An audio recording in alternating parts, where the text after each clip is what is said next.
जय सद्गुरू. सर्वांना माझा नमस्कार.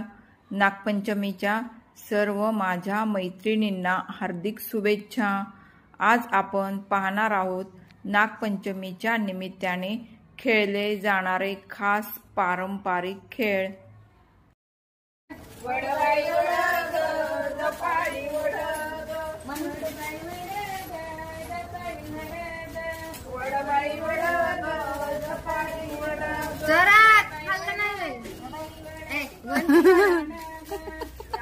पलंगाचा आवाज मोठा आहे, जोरात म्हणा म्हणाव.